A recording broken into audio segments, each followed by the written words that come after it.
Hi guys, welcome to another lesson. Today we'll go through trigonometry, a really easy but a little confusing topic, and I hope to explain this in a really clear manner. So let's get on with it. Guys, in trig, the point is to find a missing angle or a missing side. For example, we got a right angle triangle. This is 90 degrees. This angle they have given us 30 degrees. Now, the long side is always called hypotenuse. Long side, hypotenuse. Wherever the angle is, the angle they've given, next to it, literally here, okay, the one which is touching it is called adjacent. Adjacent means next to me. So, adjacent. The angle that is literally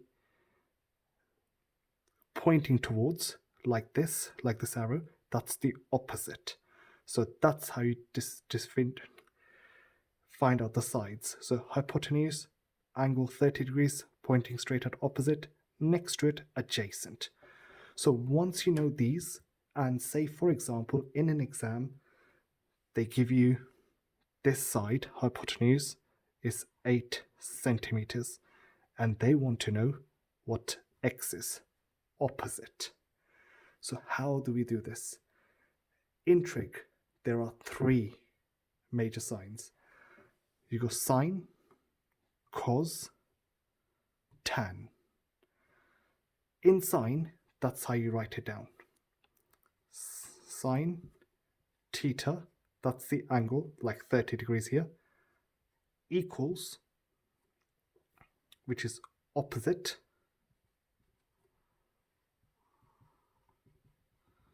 over hypotenuse. So, as you can see, opposite over hypotenuse here. A cos would be adjacent over hypotenuse. A tan will be opposite over adjacent. I hope you understand this now.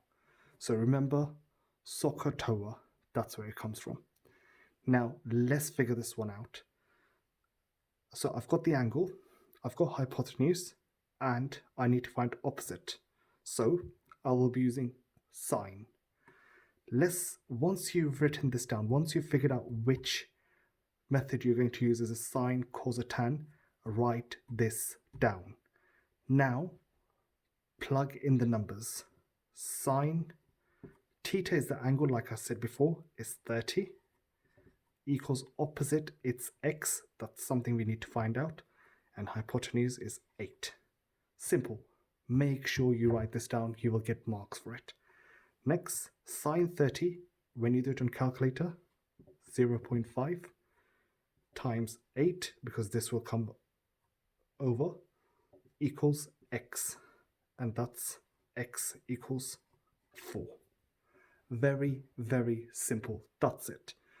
Now, if, say, they've given you hypotenuse and they said they wanted to find adjacent, okay, what would you have used? You would have used cos instead. You would have hypotenuse, which is 8, adjacent would be the x, and you would literally follow this method to do all 3, sine, cos, and tan. Guys, copy this down and make sure you know how to do this.